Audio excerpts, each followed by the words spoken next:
Hello everyone, I am Jagran Tiwari, student of king George medical university Lucknow. और आज की video में डिस्कस करने वाले हैं कि जो भी आपके पास टाइम बचा हुआ है एग्जाम से पहले, उसको आपको कैसे फुली यूटिलाइज करना है जिससे आप मैक्सिमम स्कोर कर सको और आपको गवर्नमेंट कॉलेज मिल सके। तो जितने भी सीनेट के एस्पिरेंट होते हैं सबका एक तरीके से ड्रीम होता है उनको गवर्नमेंट कॉलेज में पढ़ना है, टॉप के गवर्नमेंट कॉलेजेस में जाना है। उसके लिए आपको अच्छी खासी मेहनत भी करनी पड़ती है एक स्ट्रैटेजी के साथ, क्योंकि मेहनत तो सब लोग कर रहे होते हैं, पढ़ाई सब कर रहे होते हैं, लेकिन जो पढ़ाई के साथ एक इम्पॉर्टेंट स्ट्रैटेजी और जो कुछ इंपॉर्टेंट टिप्स होते हैं उसको साथ लेकर चलता है, उसी को टॉप के गवर्नमेंट कॉलेजेस मिल पाते हैं। गवर्नमेंट कॉलेज और प्राइवेट कॉलेज में पढ़ने का काफ़ी सारा डिफरेंस होता है। सबसे मेन पॉइंट ये होता है कि गवर्नमेंट कॉलेज की जो फीस होती है वो बहुत ज़्यादा कम होती है, और जो लोग प्राइवेट की फीस अफोर्ड नहीं कर सकते उनके लिए काफ़ी ज़्यादा हेल्पफुल होता है। तो टॉप के गवर्नमेंट कॉलेज में पढ़ने का तो इंपॉर्टेंट पॉइंट ये भी होता है कि वहाँ पे आपका स्कोप, आपकी क्लिनिकल प्रैक्टिस, इसके साथ आगे के जो चांसेस होते हैं गवर्नमेंट जॉब के लेने के लिए वो काफ़ी ज़्यादा बढ़ जाते हैं।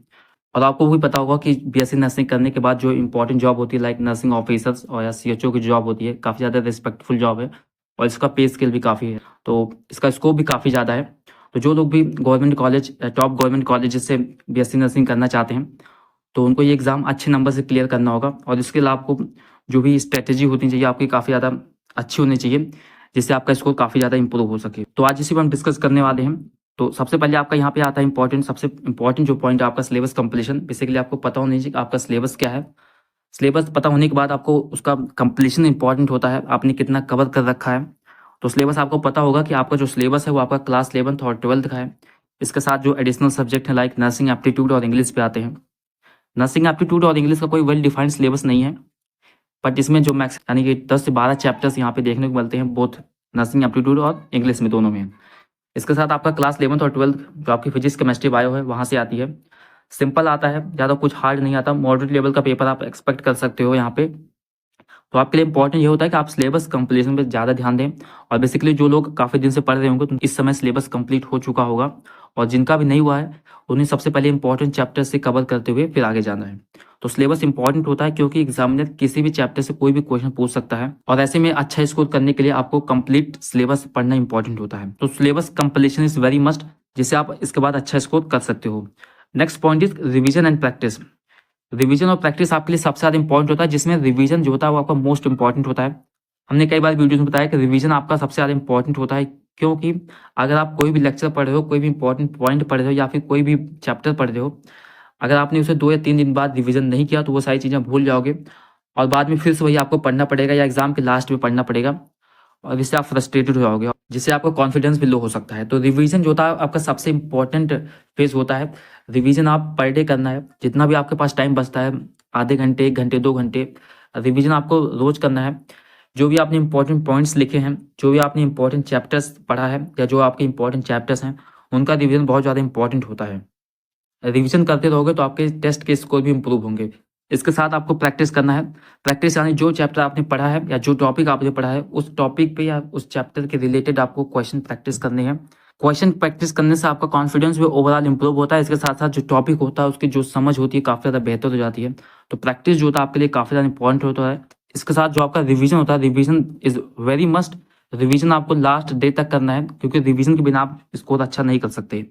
And next point is test. Test आपको देना है, टेस्ट आपको फुल लेंथ टेस्ट देना है, क्योंकि इस बार आपका पेपर का पैटर्न भी चेंज हुआ है। तो इस बार आपके पेपर में 120 क्वेश्चंस आएंगे, यानी कि हर एक सब्जेक्ट से आपको 24 क्वेश्चंस देखने को मिलेंगे। तो उसका जो आपका प्रिपरेशन होना चाहिए वो अच्छा होना चाहिए। एक तरीके से आपको टेस्ट अच्छे से देना है, जिससे आपको पता चल जाएगा कि आपको कितना टाइम लगता है।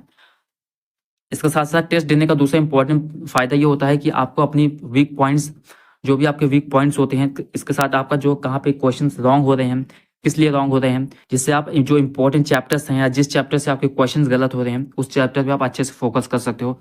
तो टेस्ट देना काफ़ी ज़्यादा इंपॉर्टेंट हो, और हम भी अपने चैनल पे जो है इंपॉर्टेंट जो टेस्ट वीडियोस लाते रहते हैं, तो आप उसे भी देख सकते हो इसके साथ।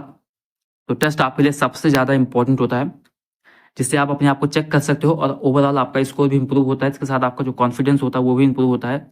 आप अपने मार्क्स को देख सकते हो कि आपको 120 में कितने नंबर्स आ रहे हैं, उस तरीके से आप अपनी प्रिपरेशन को आगे रख सकते हो। टेस्ट आपके लिए इंपॉर्टेंट होता है। इसके साथ इंपॉर्टेंट होता है आपके लिए इंपॉर्टेंट चैप्टर्स। सबसे पहले आपको इंपॉर्टेंट चैप्टर्स कवर करने हैं, जो भी आपके क्लास 11th और 12 के होते हैं।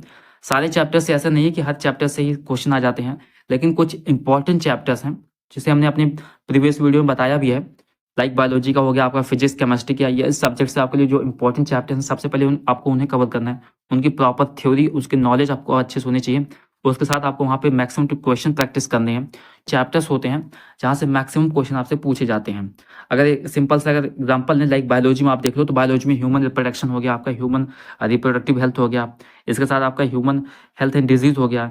इस तरीके के जो चैप्टर्स होते हैं काफ़ी ज़्यादा ये आपका तरीके से टारगेटेड चैप्टर्स होते हैं और यहाँ से क्वेश्चन हमेशा पूछा जाता है। यहाँ से आपको 5-6 क्वेश्चन देखने को मिल सकते हैं, ठीक है। तो ये काफ़ी हाईलाइटेड चैप्टर्स होते हैं। तो इस तरीके से आपको इंपॉर्टेंट चैप्टर्स की प्रैक्टिस के साथ आगे बढ़ना है और इससे आप जो था काफ़ी ज़्यादा आपके स्कोर में काफ़ी ज़्यादा इंप्रूवमेंट होगी। तो लास्ट के डेज में आपको इंपॉर्टेंट चैप्टर्स, इसके साथ आपको रिवीजन प्लस टेस्ट, इन सारी चीज़ों आपको अच्छे से ध्यान देना है, जिससे आप जिस दिन एग्जाम देने जाओगे उस दिन काफ़ी अच्छा स्कोर करके आ सकते हो आप। इसके साथ इंपॉर्टेंट होता है आपके लिए कॉन्फिडेंस। तो लास्ट डेज में कॉन्फिडेंस बहुत ज़्यादा इंपॉर्टेंट होता है, क्योंकि आप जो कुछ भी पढ़ रहे हो, आप टेस्ट दे रहे हो, आप प्रैक्टिस कर रहे हो, अगर किसी दिन किसी भी टेस्ट में नंबर कम आ जाते हैं तो आप उससे कॉन्फिडेंस लेवल डाउन हो जाता है कि मेरा अच्छा नहीं जा रहा है, ऐसा नहीं हो रहा है। तो ऐसा नहीं है, टेस्ट आपको देते रहना है, कॉन्फिडेंस आपको बनाए रखना है। जो इंपॉर्टेंट चैप्टर्स हैं इसके साथ साथ अगर आपका नंबर कम भी हो जाता है तो देखिए कि कहाँ पे आपसे गलती हो गई है, कहाँ पे आपसे मिस्टेक हो रहा है, या किस चैप्टर यानी कौन सा चैप्टर आपका वीक है, उसको आपको अच्छे से एनालिसिस करना है और फिर उसको अच्छे से थ्योरी पढ़ करके फिर से उसको क्वेश्चन प्रैक्टिस करना है। इस तरीके से आप यहाँ पे जो है इम्प्रूवमेंट कर सकते हो। इसके साथ दूसरा इंपॉर्टेंट पॉइंट होता है आपके पास यहाँ पे डिस्ट्रैक्शंस काफ़ी ज़्यादा होते हैं, ठीक है। डिस्ट्रैक्शंस आजकल के टाइम में काफ़ी ज़्यादा हैं, तो काफ़ी लोग इंस्टाग्राम रील्स या फिर टेलीग्राम का मिसयूज़ जिस तरीके से आप कर रहे हो, तो इन सारी चीज़ों को आपको बंद कर देना है जितने दिन आपके लिए बचे हुए हैं, क्योंकि इन सारी चीज़ों में आपका बहुत ज़्यादा टाइम वेस्ट हो जाता है और आपको बिल्कुल भी टाइम वेस्ट नहीं करना है, क्योंकि कंपटीशन बहुत ज़्यादा ही हाई है। ऐसा नहीं है कि सीनेट वाले ही बच्चे जो है वो आपका बीएससी नर्सिंग करेंगे। इसके बाद जो नीट के ड्रॉपर होते हैं, जो भी नीट में नहीं हो सका जिनका, वो भी आपका बीएससी नर्सिंग करने के लिए आते हैं और उनकी जो नॉलेज होती है वो आपसे काफ़ी ज़्यादा हाई होती है। तो वो आपके जो टॉप के गवर्नमेंट कॉलेजेस होते हैं वो वहाँ पे आप चले जाते हैं। तो अगर आपको उनसे कम्पीट करना है तो आपको अच्छी खासी नॉलेज होनी चाहिए हर एक सब्जेक्ट की। तो आपको क्वेश्चन प्रैक्टिस करना अच्छे से। टाइम आपको बिल्कुल भी बेकार नहीं करना है, टाइम आपके लिए सबसे ज़्यादा इंपॉर्टेंट है। जितने भी दिन आपके लिए बचे हुए हैं उसमें आपको मैक्सिमम चैप्टर्स की प्रैक्टिस, इसके साथ आपको क्वेश्चन प्रैक्टिस टेस्ट देते रहना है और आपको अपने को इवेल्युएट करते रहना है कि आपको देखते रहना है कि आपके साथ कहाँ पे गलती हो रही है, क्या इंपॉर्टेंट आपके लिए प्रैक्टिस करना है। तो इस तरीके से आप देख सकते हो यहाँ पे। तो इंपॉर्टेंट आपके लिए यही है कि आप रिविजन करते रहिए, क्वेश्चन प्रैक्टिस करिए, इसके साथ आप टेस्ट को एनालाइज करिए, आपके वीक पॉइंट्स क्या हैं, कहाँ पे आपसे गलती हो रही है, और जितने भी चैप्टर्स हैं यानी जितने भी आपके सब्जेक्ट हैं उन सारे सब्जेक्ट के इंपॉर्टेंट चैप्टर्स आप लिख के रखिए, इंपॉर्टेंट पॉइंट्स नोट कर लीजिए, जो आप बार बार भूल रहे हो, ठीक है, उसका रिविजन करते रहिए। सिंपल है, इंपॉर्टेंट यही है कि आपके एग्जामिनेशन का आपका जो पेपर होता है वो मॉडरेट आता है। इस बार पैटर्न चेंज हुआ है तो थोड़ा सा हो सकता है कि लेवल अप हो जाए, यानी कि बेसिकली आपका मॉडरेट लेवल का आ जाए, आप इतना एक्सपेक्ट कर सकते हो। तो पेपर तो अच्छा लेवल का बन सकता है, तो उसके लिए आपको पहले से ही तैयार रहना। आपको जितनी भी आपकी क्वेश्चन प्रैक्टिस होगी, आपके रिवीजन होगा, वो सारे अच्छे से होने चाहिए, जिससे आप एग्जाम सेंटर पे अच्छा स्कोर कर सकते हो। और अच्छा स्कोर करने के बाद ही आपको टॉप के गवर्नमेंट कॉलेजेस मिलेंगे, क्योंकि प्राइवेट जो अफोर्ड नहीं कर सकते उनके लिए गवर्नमेंट कॉलेज सबसे बेस्ट होते हैं। और गवर्नमेंट कॉलेज लेने के लिए आपको अच्छे से अच्छी पढ़ाई करनी पड़ेगी, इसके बाद ही आपको गवर्नमेंट कॉलेज मिलेगा। तो लास्ट में आपको बस इतना ही करना है कि इंपॉर्टेंट चैप्टर्स, सिलेबस कंप्लीशन, इसके साथ आपको टेस्ट और अपना कॉन्फिडेंस बिल्कुल बनाए रखना है, और इसकी हेल्प से आप जो है अपने टेस्ट में अच्छा स्कोर कर सकते हो। अगर आप यूपीएससी नेट 2025 का एग्जाम देने वाले हो तो आपके एग्जाम में आने वाले 5 सब्जेक्ट के थ्योरी के साथ इंपॉर्टेंट होता है उनकी क्वेश्चन की प्रैक्टिस करना, एग्जैक्ट क्वेश्चन की प्रैक्टिस और मॉक टेस्ट देने से ओवरऑल स्कोर इंप्रूव होता है और इससे आपका कॉन्फिडेंस भी बढ़ता है, जिससे आप एग्जाम में बेहतर कर सकते हो। तो चैप्टर वाइज एमसीक्यू और मॉक टेस्ट देने के लिए आप प्रेफर कर सकते हो मिशन यूपीएससी नेट की बुक।